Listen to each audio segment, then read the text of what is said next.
What's going on, everyone? Welcome back to the show. So there are so many videos out right now about Social Security and Medicare, and I'm going to start showing you guys all of these videos. I want to go back to a couple of days ago. Senator Rick Scott, he was interviewed on CNN, and it just went off the rails. And I'm going to show you guys this. And so I couldn't believe it when I watched it the first time. I watched it a few times, and I just want to show you, and we're going to go through this and just dissect exactly what he's saying when it comes to Social Security and Medicare and his 11-point plan. This is pretty amazing. So that's what we're going to focus on in this video. But first off, if you guys can do me a favor, please like the video, subscribe to the channel, hit that little bell notification, and then click all. By clicking all, you'll get notified anytime we post a video. We do daily videos here, so by clicking the bell notification and clicking all, you should be getting updated every day. Okay, so like I said, there are a lot of videos out. Even today, I saw some more videos that just about Social Security and Medicare. After the State of the Union address, after the president put that out there about Social Security and Medicare getting cuts, Republicans and Democrats now are fighting back and forth, and you just see a lot of different information coming out. We're hearing that Governor DeSantis was talking about privatizing Social Security years ago. I even saw a video with Lindsey Graham a couple of days ago talking about doing something when it comes to Social Security, as well as raising the age limit. And he said this before, so this isn't anything new. And so you have a lot of politicians out there right now that are really talking about doing something when it comes to Social Security, which is a good thing. We want to do something when it comes. We want to reform Social Security, but we actually want to expand Social Security, not just reform it, not just raise the full retirement age, because I don't think that's necessary. I think you can focus on the payroll tax, and there are a variety of different things that you can focus on. The cap when it comes to people paying into Social Security. There's a lot of different things that we can look at. And it's good that the discussion is now happening. I think that's a good thing. But you still have some politicians that are just saying, no, I never said I wanted to cut Social Security or sunset Social Security. Rick Scott is one of them. I need to show you this video, and I'm telling you, this is going to be shocking. And I just want you to watch his body language and watch how he tries to back up his claims by going after Jake Tapper. Jake Tapper is a host on CNN, and it just gets to a point where it's so uncomfortable to watch. Like, he's just trying to grab at anyone he can to say that, no, I don't want to do this, and it's crazy. So let's go ahead and play it. Here we go. Is it a mistake to propose this? No. First off, nobody believes that I want to cut Medicare or Social Security. I've never said it. I've never said it. In that same plan, I said Congress needs to once a year tell the American public how they're going to make sure those programs don't go bankrupt, because they're in the verge of bankruptcy. And here's the difference between Joe Biden and me. I've never proposed it. In 1975, he has a bill, a sunset bill, and it says it requires every program to be looked at freshly at least every 4 years, not just cost, but worthiness. And, Caitlin, he said, when I argued that we should freeze federal spending, I meant Social Security as well. I meant Medicare, Medicaid, veterans benefits. I meant every single solitary thing in government. So here's the difference. I've never proposed it. He proposed it in a bill, and he fought for it year after year after year. You're talking about what he proposed back in 1975, as almost 50 years ago. But you have said he's twisting your words, but isn't that the same thing that what you're proposing now, what you rolled out last summer? Okay, before he answers that, so we're going back almost 50 years, just like she said. It's amazing that you would have to go back that far to find out something that Biden said about sunsetting Social Security. And when Biden said that he wanted to sunset Social Security and Medicare and all government programs, guess who his allies were? His allies were the Republicans. Because at the time, President Biden was a moderate, and people can still argue that he's a moderate. So he was siding with what Republicans wanted to do. He was trying to come across the aisle, a bipartisan bill to move forward to sunset all government programs. And so that's something else that he didn't explain when he talked about this whole sunsetting almost 50 years ago. Who else was involved in this, and who else sponsored this, and who else wanted this to move forward? And it was actually Republicans. It was Democrats and Republicans, moderate Democrats and Republicans that wanted to move forward with this bill that he's talking about. But let's go ahead and continue. Here we go. Mine says clear. If it's worth keeping, we're going to keep it. In his case, okay, I mean, he proposed a bill to just sunset everything. I've never done that. I've been very clear. I am not for cutting Social Security, Medicare. That quote. Okay, so in his bill that he want, or his plan, we'll call it a plan. We won't call it a bill because it's not a bill. His plan says to sunset all government programs. It does not say with the exception of Social Security and Medicare. It says all government programs. So that would include Social Security and Medicare. Says he proposed it year after year after year to reduce Medicare and Social Security, year after year. I've never done that. I don't believe in that. I think we've got to preserve those benefits.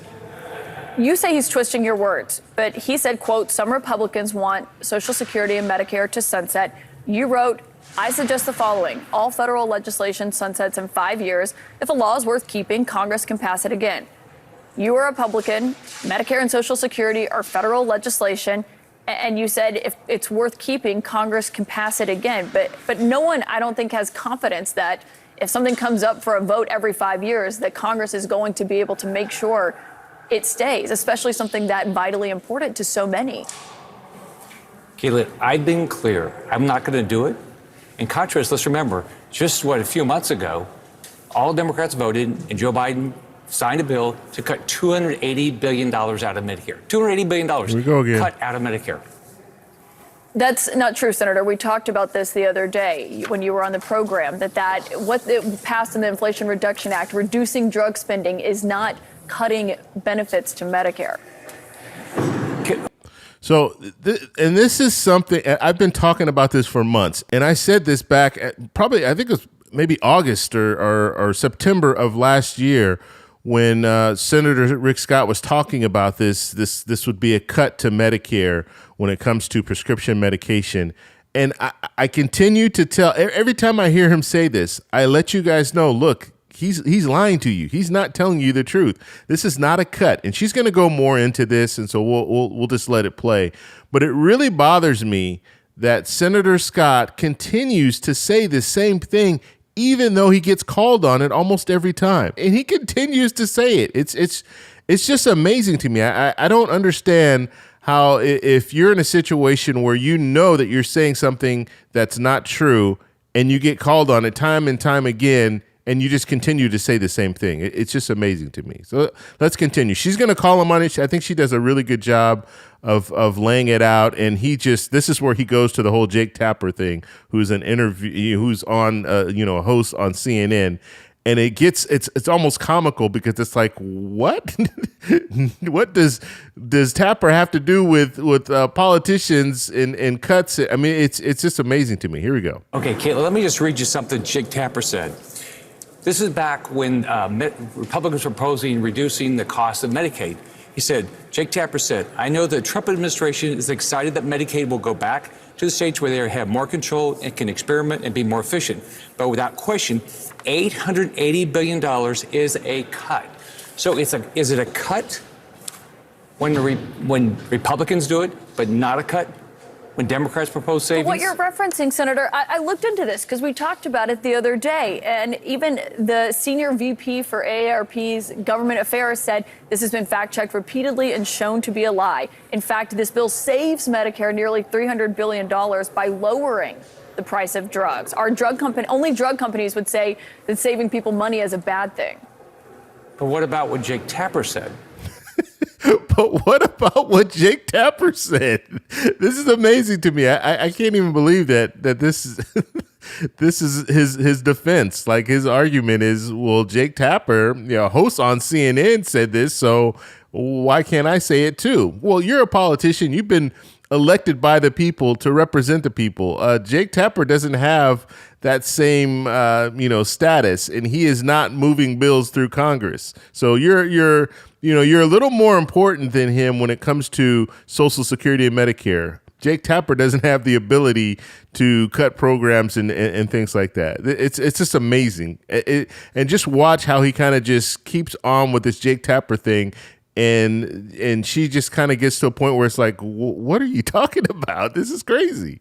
I mean, what Jake Tapper said. Was Jake that if Tapper you referring to the reduce- Inflation Reduction Act? I don't think he was. He was referring to a reduction in costs in Medicaid. So that's a But how cut. does that have to do with what Democrats passed last fall? This is about allowing them to negotiate the prices of drugs. And basically, if you've budgeted and you've got $15,000 and you go and buy a car and it now costs $12,000, that doesn't mean you only have $12,000. It means you just did not spend all $15,000, right? Caitlin, two things. First off, what they did last fall is going to reduce life-saving drugs. What the Republicans proposed was not a reduction in Medicaid benefits. It was a cut, and Jake Tapper said that is a cut. So CNN says it's not a cut if Democrats do it. It is a cut if Republicans do it. That's, I mean, what else can you say? I mean, that's exactly, you got, you know, I see what you're saying, but how, you know, have you talked to Jake Tapper? Why did he say it was a cut if Republicans do it? Senator. Did you talk to Jake Tapper? This is crazy. I mean, I can't. Oh, man, this is crazy. I'm not sure that what Jake Tapper said is relevant to what this particular point is on what you're claiming about the cost of drugs costing less and therefore being a cut. Everyone else has said that is not true. It's been fact-checked multiple times, and they say that that's simply not true. But okay, so did the same fact checkers go back and look at what Jake Tapper said? The fact checkers that are focused on these politicians and what they're saying, are they being truthful? Did these fact checkers go and see what Jake Tapper said? I'm telling you, he's a doctor and he's not an attorney, because these arguments here are just, I mean, it's laughable. It's absolutely laughable. He should have just said, you know what, let's move to the next question. I mean, I don't get why, if one party proposes efficiencies, that's a cut, but if the other party does, it's not a cut. I mean, and let's remember, you cut $280 billion out of Medicare spending. Benefits. Correct? Okay, well, okay. It absolutely is. What they did last fall is going to reduce life-saving drugs. I understand you're saying it has an impact. Life-saving drugs. I understand you're saying it has an impact on drugs. That is different, though, than saying that they cut Medicare when they're saving money on the cost of what those drugs cost to Americans. Okay, but then why did Jake Tapper said that $880 billion cut in Medicaid is a cut? I'm sorry, Senator. I don't think that's the defense that you think it is, but I want to go back to this point in your. I love that response. I don't think that's the defense that you think it is. Basically, she's saying, I don't think you want to really be saying this right now, because it's just not working. Let's move on to the next question. Proposal on Medicare and Social Security, because you're saying that is not what your intention was with your proposal last fall, but even Republicans came back and came out against that, including Senator Mitch McConnell, who said, we will not have as part of our agenda a bill that raises taxes on half the American people and sunsets Social Security and Medicare within 5 years. Even Republicans thought that's what you were suggesting. So first off, I think I probably cut taxes more than almost any Republicans. I did taxes and fees 100 times as governor. I've never supported a tax or fee increase. That's one. Number two, and I won't support any. Number two is, I've been clear, I will not reduce Social Security and Medicare benefits, right? I've been clear. And I was clear in my plan that Congress needs to fix Medicare. I mean, make sure that Medicare and Social Security survive. I said, You saw that Freudian slip there. Fix Social Security. I mean, make sure that it's still around. Social Security and Medicare is still around. It's let's just play that back. He said fix, and then he kind of caught himself. Right? I've been clear. And I was clear in my plan that Congress needs to fix Medicare. I mean, make sure that Medicare and Social Security survive. I said, we got to tell them what we're going to do, all the recipients, how we're going to do it. Does that sound like somebody that wants to cut Medicare and Social Security? But in contrast, we have a president that proposed it time and time again, and we got Democrats that have done it just in the last few months. Senator, if that wasn't your intention, why didn't you put an exemption for Medicare and Social Security in your plan? Good question. Well, I was very clear. It's my plan. I wrote it. I've told people all along what I believed. I fought for Medicare and Social Security the entire time I've been up here, and I'm going to continue to fight for it. And look, Joe Biden has proposed this, and he wants to say, I have done it. No, but you I'm the opposite. actually did propose it. No, it was didn't. online. Caitlin, I wrote the plan. I mean, You didn't write know. the plan. I wrote the plan, and I've been clear about it. Anybody asked me what I meant, I've been very clear. Nobody believes that I have a goal of reducing. I don't know any Republicans that want to cut Medicare or Social Security benefits, but I know Democrats that have done it, and you've got a president that proposed it time and time again. Okay, so let's We got to say live in reality. we are living in reality, and let's say your plan passes and this happens, and then every 5 years it's up for a vote. We're watching what's happening with the debt ceiling right now, and how some Republicans in your party are trying to use it as leverage. So wouldn't it basically subject Social Security and Medicare to these potential extortion tactics by Republicans down the road? We have $31.5 trillion worth of debt. If you care about preserving Medicare and Social Security, we will figure out how to start living within our means, because there will be a day and time that we can't borrow more money. I want to make sure we balance our budget and preserve Medicare and Social Security, and I've been clear all along. So what I want to do is get rid of wasteful programs that we never review up here. They get passed. Nobody ever looks at them. Like and which I've been very ones? clear. Say it again, please. Which programs? Oh, there's a variety of things. We don't review anything. When I was governor of Florida, there was 4,000 lines of the budget. Every year I went through the budget, say, are we getting a return on your tax dollars? I mean, we don't have unlimited dollars. I mean, we can't just keep borrowing money the way we've been borrowing money. We've got to say what's in a program that makes some sense and what's programs that don't. I mean, 87,000 more IRS agents, something I would cut immediately. It's 87,000 more. There's a whole bunch of IRS Green New Deal employees. stuff that makes no sense to me. Okay, I've had enough. I've had enough of that. I mean, you saw him just trying to just pull at anything to prove that he doesn't want to cut Social Security and Medicare. And I think what we need to focus on and what she was trying to get him to say basically is his plan, his 11-point plan. Part of that plan is to sunset all government programs. So that means Social Security and Medicare. Even though he's saying, well, that's not my plan. I don't want to cut. No one wants to cut Social Security and Medicare. If it's going to be if you're going to have a sunset every 5 years or every year or whatever you want, that's when Congress will look into these programs, and that's when they can use these programs. You only need a few politicians to step up and say, you know what, I'm not going to vote for Social Security and Medicare if I don't get this or if I don't get that. And now we have a situation where we can have a government shutdown. They can freeze spending when it comes to Social Security and Medicare. So that means that you won't receive your Social Security benefits on time, or you might not receive them for months. That's what they're trying to avoid here. So I want to know what you guys think about all this. So let me know down below. If you like this video, please give me a thumbs up. Please subscribe for more, and I'll talk to you in the next one. Bye.